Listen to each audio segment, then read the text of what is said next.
بسم الله الرحمن الرحيم. إن الحمد لله نحمده ونستعينه ونستغفره ونعوذ بالله من شرور أنفسنا ومن سيئات أعمالنا. من يهده الله فلا مضل له ومن يضلله فلا هادي له. وأشهد أن لا إله إلا الله وحده لا شريك له وأشهد أن محمدا عبده ورسوله. وصلى الله تعالى على خير خلقه محمد وعلى آله وصحبه أجمعين. أما بعد، زما قبل قدر عزتمند و مسلمانانو کشرانو مشرانو ورونو،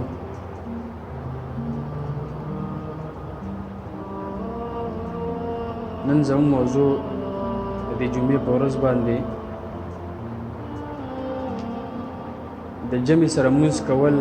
د دې فضیلت په صحیح بخاری او صحیح مسلم کې حدیث دی. عبد الله بن عمر رضی الله عنه روایت دی، نبی صلی الله علیه وسلم فرمایلی دی قال صلاة الجماعة تبدل صلاة الفرد ب27 درجة. نبی صلی الله علیه وسلم فرمایي چې د جمع سره مونځ کول د ځان له مونځ کوونکي نه 20 درجې ثواب لري. یو سړی ځان له مونځ کوي، یو سړی د جمع سره مونځ کوي، د جماعت سره مونځ کوي، دا 20 درجې ثواب لري.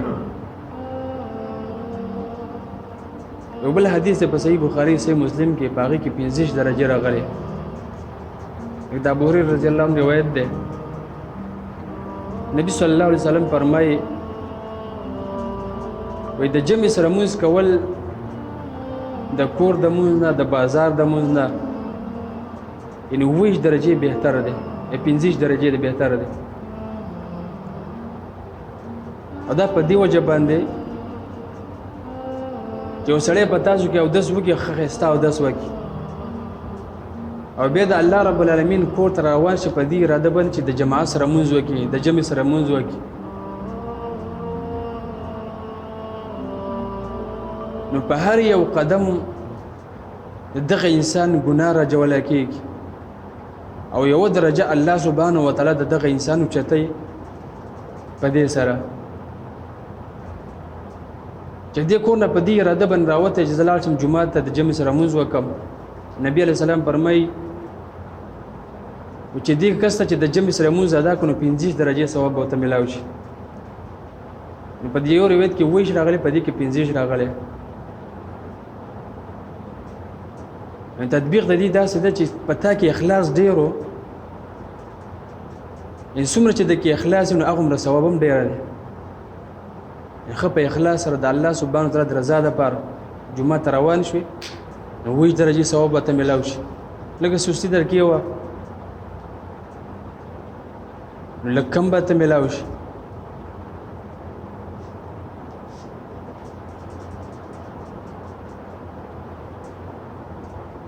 وایي کله چې دا سړی جومات ته راشي او مونځ وکړي، نبي صلی الله علیه وسلم فرمایي ملائک تر هغه وخته پورې د دغه انسان لپاره دعاګانې غواړي، دا چې په کوم ځای کې ناست او په یو رد کې سره دا راغلي ما لم یحدث، تر څو پورې بیا اودسه شوی نه وي، تر هغه پورې ملائک د دغه انسان لپاره د بخښنې سوال کوي. او دا وایي اللهم صل علیه اللهم ارحمه، یا رب العالمین په دې سړي باندې رحم وکړي. وی تر څو چې دا سړی د مونځ په انتظار کې ناست وي، نبي علیه الصلاة والسلام فرمایي دا ټول وخت په مونځ کې حسابېږي، لکه دی چې په مانځه ولاړ وي. یعنې د مونځ انتظار کول دا داسې څه لکه دی چې په مانځه ولاړ د الله عبادت کوي. او زمونږ څه حال دی؟ زمونږ بس ټیم ته صرف خیال چې مونږ ټیم پوره شو، مونږ په وخت باندې ودرېږو. نبی علیه الصلاة والسلام فرمایي دا سړی چې د مونځ په انتظار کې ناست دی، دغه وخت هم په عبادت کې حساب دی. دا هم داسې لکه دی چې په مونځ باندې ولاړ دی. یو بل په ضد په یو حدیث کې راغلی دی ابن ماجه کې او دارقطنی ذکر کړی امام طبرانی رحمه الله د روایت نقل کړی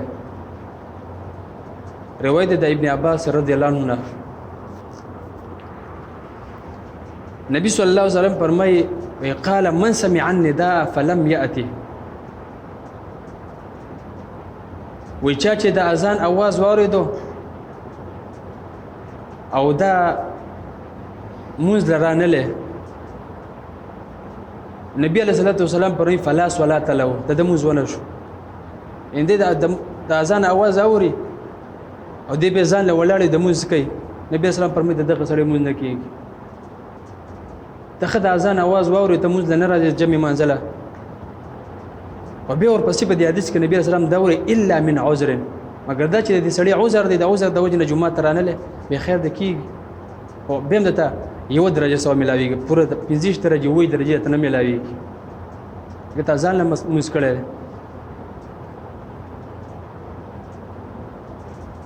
نو عذر مثلا سړی بیمار دی باران دی توپان دی یا بل څه مسله د دې جمع منزل رانه له امون زکی چې بغیر د عذر رانه شي منزل نبی رسول الله فرمایي فلا صلاه له د مونږ نه کیږي د مونږ ونه شو او په یو روایت کې صدر غلي دي یو بل حدیث ته په امام مسلم رحم الله ذکر کړی دی د ابو هريره رضی الله عنه روایت دغه فرمایي وای نبی علیہ الصلوۃ والسلام ته یوړون صحابي راغی هغه صحابي و عبد الله بن ام مکتوم رضی الله عنه دا په سرګو باندې وړلو نبی علیہ الصلوۃ والسلام ته راغی د الله رسوله وای زما د پر څوک نشي ما د الله سنوي سي جمعه ته مې بوزي په سرګو وړون دي نبی علیہ السلام ته د الله رسوله وای زما د کور کې څوک شته نه چې ما د الله سنوي سي جمعه ته مې بوزي چې می سره موږ وک مل اجازه راکړي زه په کور کې مونږ کوم نو فرخص له نبی رسول الله هغه ته رخصت ورکړي زه ته په مونږ کور کې مونږ کوه کله چې د دې لګ لاړې نبی رسول الله والسلام بیا راووت فقال ورته ویل هل تسمع النداء بالصلاه ایت د اذان आवाज اوري فقال هو نعم او د الله صلی الله د اذان आवाज خو اورم نبی صلی الله علیه وسلم متور فرمایي فاجب وی به مون درازه چې د اذان आवाज اوري به مون درازه د پستر ګولون د نبی رسول الله ته اجازه ورنکړه ته په کور کې مونږ وک وی جمعه ترازه جمعه سره په جمع سره مونږ کاوه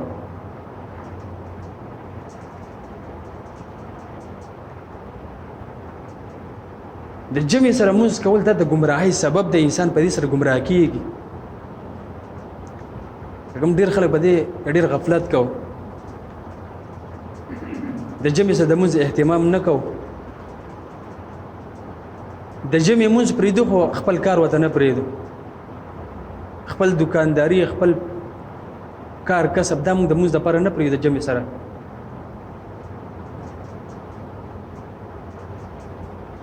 چې د جمع مونږ پریدي خو نو پوه شته په دې سره د گمراهۍ طرف ته روان شو په صحیح مسلم کې حدیث دی عبد الله بن مسعود رضی الله عنه وی قال من سره ان يلقى الله غدا مسلما وی سوچ دا خوخه غني دا سړی دا خوخي چې سبا د قیامت پر ورځ د الله سبحانه و تعالی سره میلاو شي په داسې حال کې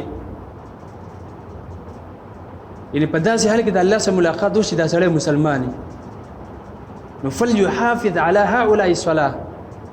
دا سره د موږ پابندي کوي چې مسلمانې او د موږ پابندي کوي د جمع سره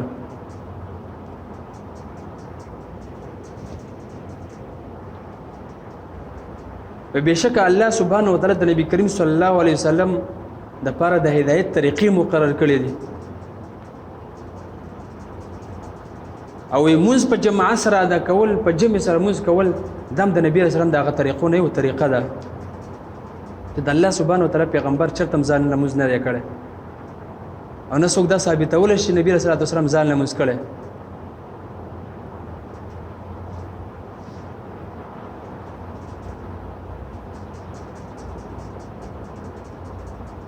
به نبی صلی الله علیه وسلم فرمایي تاسو په کورونو کې موږ داسې کوي لکه څنګه چې منافقان کوي وای که تاسو د نبی علیه الصلاۃ والسلام طریقې پرېښودلې وای خامخا به تاسو په ګمراهۍ روان شئ. لمونځ د نبی علیه الصلاۃ والسلام طریقه ده. وای که تاسو د پیغمبر د طریقه پرېښودل نو تاسو په سر روان شئ، په ګمراهۍ به روان شئ.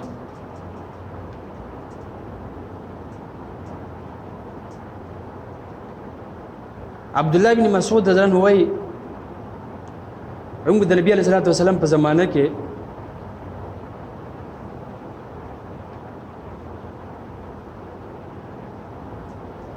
وایي د نبی علیه الصلاۃ والسلام سره موږ په جمع کې شریکېدو. وایي د جمع د منظر به نه پاتې کېدو مګر هغه سره چې هغه به ښکاره منافق و. د نبی علیه الصلاۃ والسلام سره په جمع کې شریکېدو او جمع نه به کم سره پاتې کېدو وایي هغه سره چې هغه به ښکاره منافق و.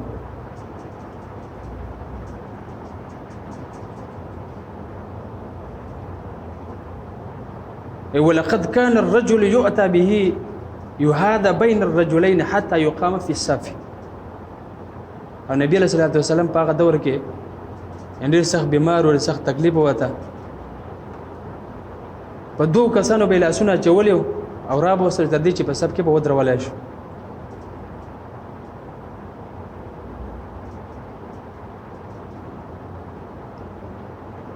دغه راشي څوک به د جمع پابندي کول هغه په دې طریقه باندې مونږ راتله خو مونږ به جمع سره نه قضا کوو. یو بل روایت د امام ابو داود رحمه الله نقل کړی دی په نسائی کې دا روایت ذکر دی چې سره د جمع سره مونږ نه کوي په علاقه کې یو کس یا دوه کس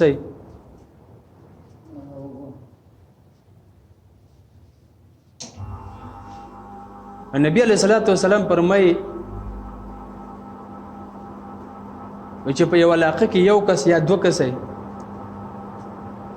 یا درې کسان یو د جمع سره مونږ نه کوي. نبی رسول الله صلی الله فرمایي چې په دغه علاقه او خلکو باندې یا په دغه خلکو باندې الله سبحانه و تعالی شیطان مسلط کوي.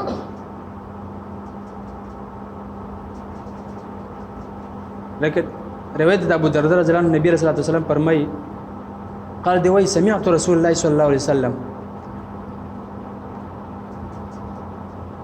چې نبی علیه الصلاه والسلام نه ما اوریدلی دی وی صلی علیه وسلم يقول ما من ثلاثه من قريه ولا بد لا تقام فيهم الصلاه.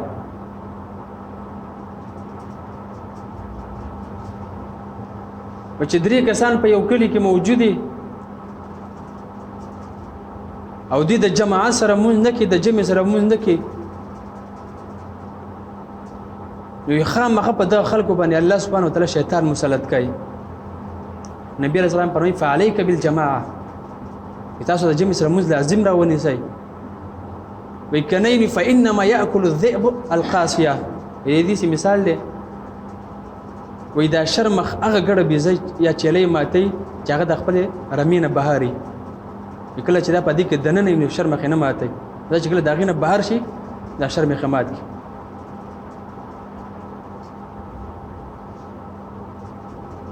او په یو بل وخت کې راغلي دي چې نبی علیہ الصلوۃ والسلام خلکو د ډېر سخت وعید بیان کړي